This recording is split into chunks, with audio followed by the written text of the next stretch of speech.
Hi, good afternoon, everyone, and welcome to the Employability live stream, which goes out every Wednesday at 1:15 p.m. I'm Wendy from Skilzmansion, and I have Sam from Ternheads, and we normally discuss various topics on employability in the creative industry. We share advice, we share practical industry experience of our own in our careers and when in our entrepreneurship journeys. So we would like to help those who may want to go into a new career, transfer their skills into a new area. So that's why we're here today to discuss. And we've got today, Sam and I have got Albert Mensah, who's joining us to be part of this discussion.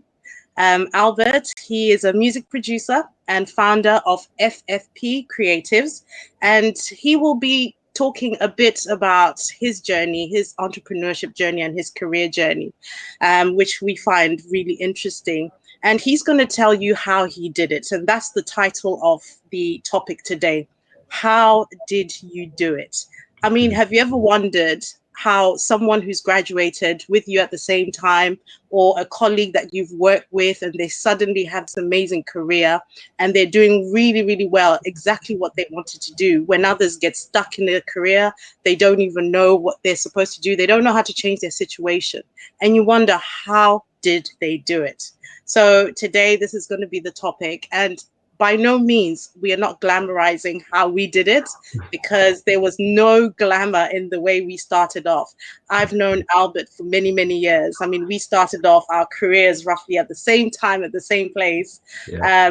He had just gotten a job in the city. I'd started off, as a manager in in the place we both worked. And it was not glamorous, and I'm sure Albert can agree. But where we are now is a day and night experience, totally different from where we started off. So we just want to have this conversation to let everyone know that career journeys and career pathways can take you in different directions.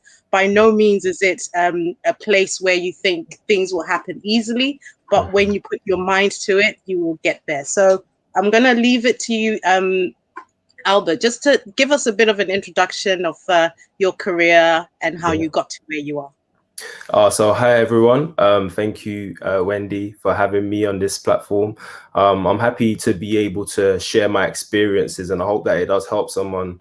From a very young age, I've always loved the arts, and I just remember being 8 years old and my mum registering me for the London, I think it was the East London Orchestra. So I've had my first sort of dabble at playing the French horn at the age of 8, and then that kind of sparked my interest in music. And throughout my school and academic career, I always had music as an influence in me, but I was also very much a academic person. And so I understood just through the teachings of my parents, my family, that, I had to study hard, get the right grades, and, make myself as employable as possible. And just early on in my stages as a working professional, I realized that, yes, I was making money, but I wasn't really happy. And the reason why I wasn't happy was because I started listening to the entrepreneurial spirit that I had, that, music is something that I should be able to do. But when I looked into music, I realized that a lot of musicians suffer from low incomes. Sometimes they're having to sofa surf, and they're doing whatever they have to. Bands have, started, and then 6 months later they have to disband just due to not having enough money for rehearsals and things like that. So I realized that I had to work. So Wendy, like you quite rightly mentioned, when we started out, I was actually working 2 jobs, and I was just basically funding my living.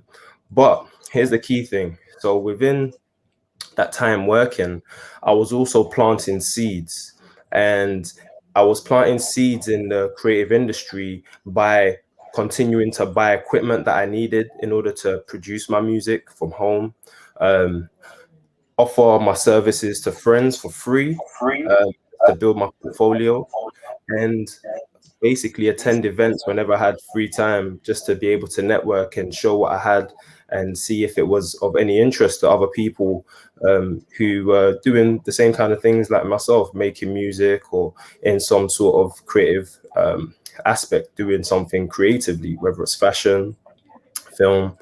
And the thing that I would like to really share is that it didn't happen overnight, but over time, continuing to sow those seeds and continuing to use my spare time to perfect my craft and to really tap into my interest and develop the skill of music, I started to then, outside of my normal 9 to 5, my normal work, start to get a demand for what I could offer as a musician.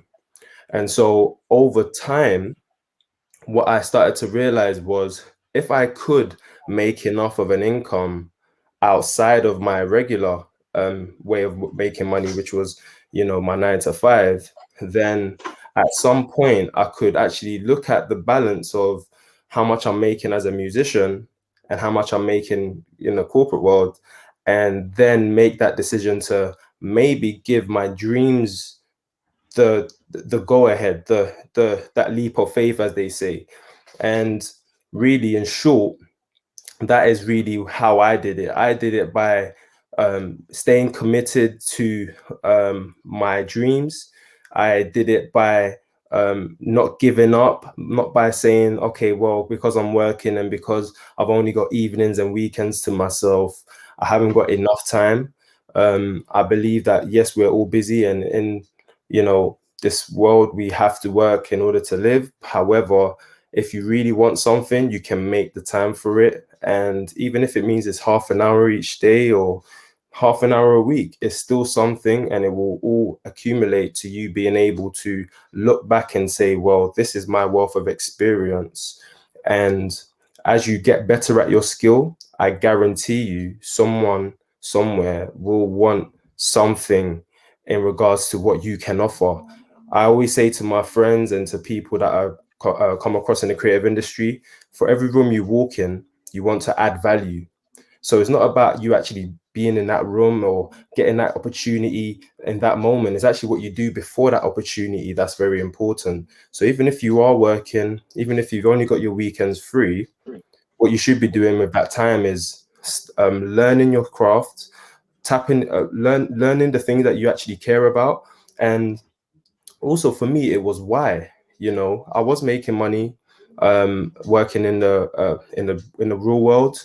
However, I realized that I needed to work on myself because I wasn't fully satisfied within my spirit. I knew that I had a gift that I could uh, offer, and also I had skills that would help me to feel more fulfilled in using. And Definitely. and so that, like, chasing my purpose is what then allowed me to have that courage to say, okay, well, I'm going to pursue this properly, and I'm going to do whatever it takes and stick with it as long as it needed as well. And after several years, I can now say that I'm working professionally in the creative industry. My business is also running, has been running for several years, and I've gone from looking for employment in my industry to actually being an employer, which is amazing.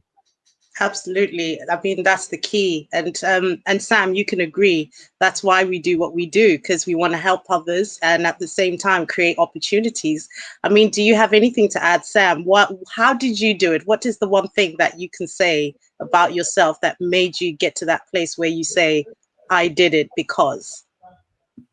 Yeah, definitely. I think for me, personally, it's definitely been preparing to push myself out of my comfort zone and talk to a lot of strangers. I've definitely got where I am today by the help of some lovely, friendly people. And yeah, that's the biggest thing for me, for sure. Yeah, for me, I think it's all about, if you're going to do something, do it well, be the best at whatever it is that you put your heart to. Don't do half jobs. I don't believe in half jobs. I Mhm. believe in total commitment. I mean, I Mhm. apply this to everything. I was awarded usher of the year in my church because I work really hard. I do everything to the Awesome. best of my capability. But this is Awesome. it. I hope everyone will learn something from this. And I look forward to having another chat very similar to this. And thank you so much, Albert, for joining us today and being a My part pleasure. of this amazing platform that we're trying to get advice and just sharing our experiences to people who may want to use this and forge their career paths, in the way that they want to. So thank you so much, everyone. And we're going to carry this conversation on Instagram, I guess, Instagram Live, so you can join us on there. Take care. You too.